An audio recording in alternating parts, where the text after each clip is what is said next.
What's the weirdest smell you've ever smelled? But I'm not gonna answer that one. I'm not gonna answer that one. I'm not gonna answer that one.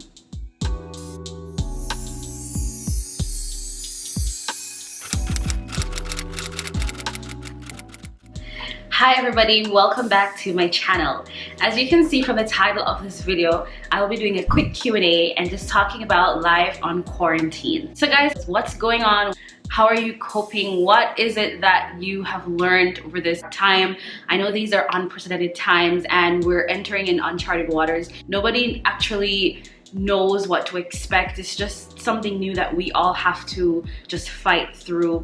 So we live in Edmonton and we had to drive all the way to Leduc, which is like 25 minutes away from where we live, for grocery. The grocery stores here, the lines are either long or there's nothing on the shelves. The store in Leduc, on the other hand, there weren't any lines. There were still things on the shelves.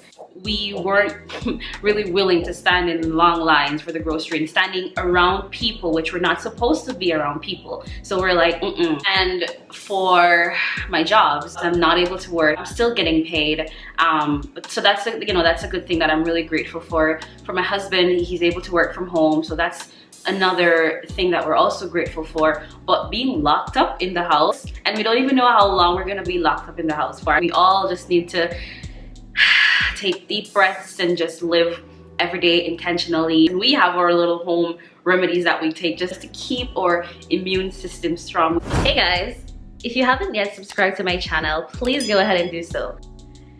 Okay guys, so let's get right into the Q&A. All right, so the first question is, why did you move to Canada? So I moved to Canada to pursue academia. I'm currently doing my master's in Information System Security Management. How do you describe life in Canada from a Jamaican point of view? It is okay. As a Jamaican living in a new country, you learn every day, you appreciate things, you adapt to your environment. I'm still learning, I'm still growing, and so life here for me as a Jamaican, it's totally fine. We've met friends along the way, we've done fun things, so it's good. I can't really complain where that is concerned. The next question is it expensive to live in Canada? Yes, it is. Honestly, that's my opinion. Someone else may have something else different to say, but in my opinion, it is expensive, especially for international students. We pay like triple what domestic students pay. So yeah, just to answer that question, it is expensive. What was it like for you transitioning from Jamaica to Canada? Transitioning here was not hard because I made it easy. I would Google the aerial view of the house just to see the distance of the house from my school or the distance of the house to the bank. And that way when I came here, I knew exactly where to go. I knew the street numbers, the street names, I know the bus stop, I know the bus number, I knew everything. I tried to do that just to prepare myself. I didn't want to feel like a deer in headlights when I got here. If you could change one thing that happened, what would it be? I would change my approach to my undergrad years. I could have done more. And so if I could change one thing, it would have been my approach to my undergrad years. What is your dream job? So after I complete my studies, my dream job is to become a cybersecurity and compliance analyst. Why did you decide to start a YouTube channel? I started a YouTube channel because I wanted to share my experiences. I wanted to share the process that I took to get here, the steps that I took, the documentations, everything. Just because I know that sometimes just listening to someone else's experience helps, so that is the reason why I wanted to basically start a YouTube channel. Where did you grow up? In Jamaica, I grew up in Flankers, Montego Bay. Are you married and where did you guys meet? Yes, I am married and I met my husband in college. We both were in the computer science department. What are you most afraid of? I'm afraid of worms, guys. Anything that wiggles or crawls, like, I'm afraid of that.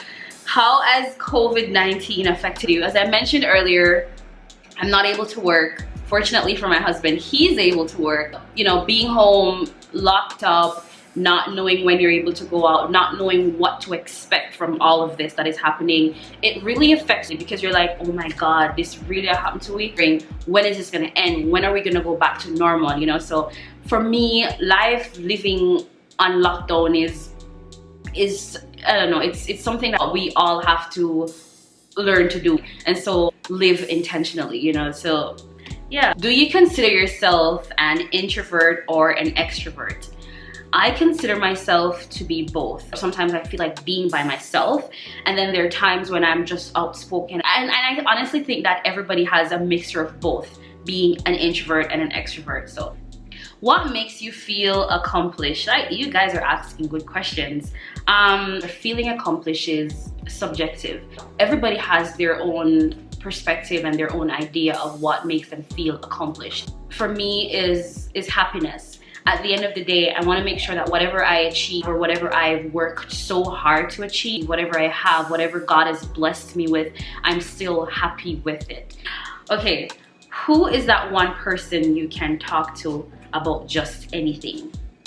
God. I can say God. God one, my husband second. What is the greatest struggle you've overcome? Starting a YouTube channel. I've always wanted to start a YouTube channel, but fear has always crippled me. Fear of, you know, wondering what people think, and I just decided to just get up and do it, and that is a struggle that I have recently overcome by starting a YouTube channel. What's the most embarrassing thing that has ever happened to you in your life?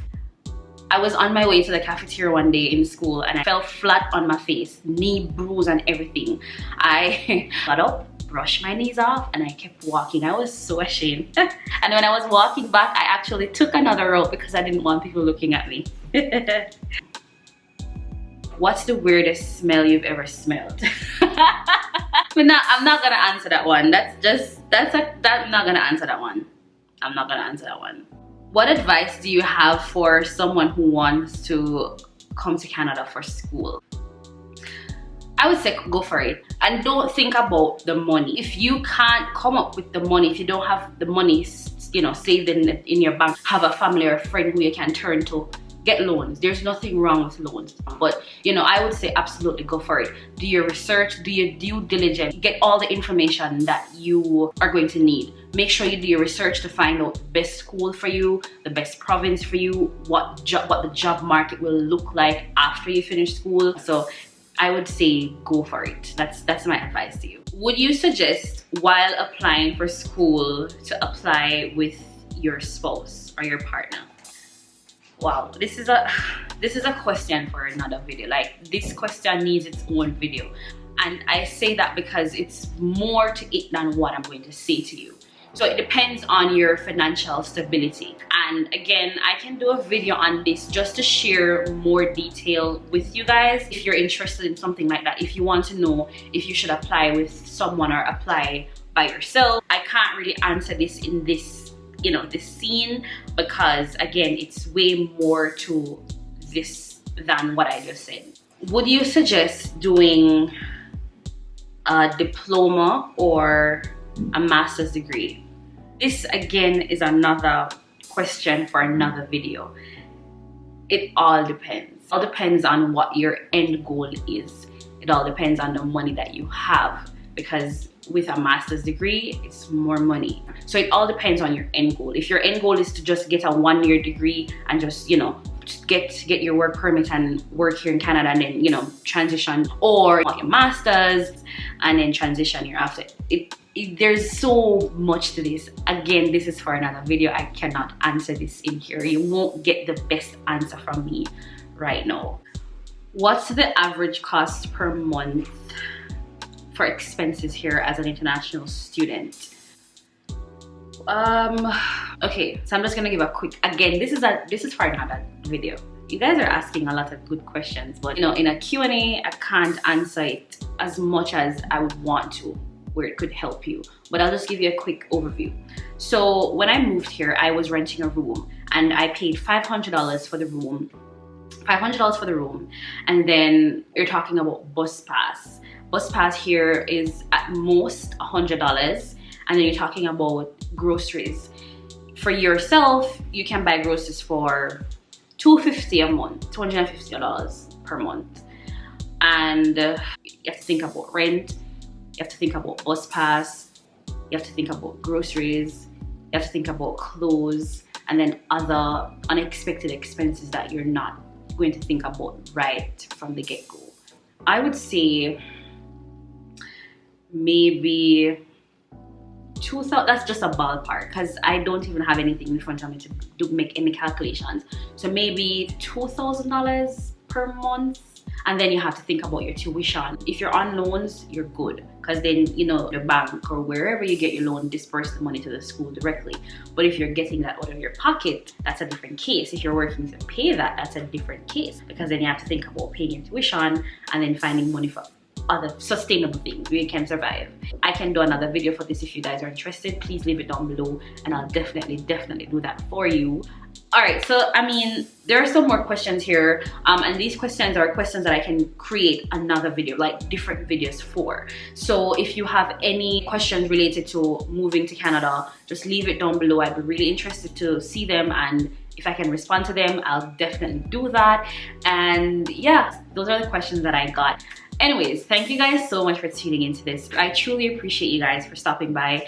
If you haven't yet subscribed to my channel, please go ahead and do so. If you haven't yet liked or shared this video or give this video a thumbs up, go ahead and do so. I'll see you next time on my next video. Bye guys.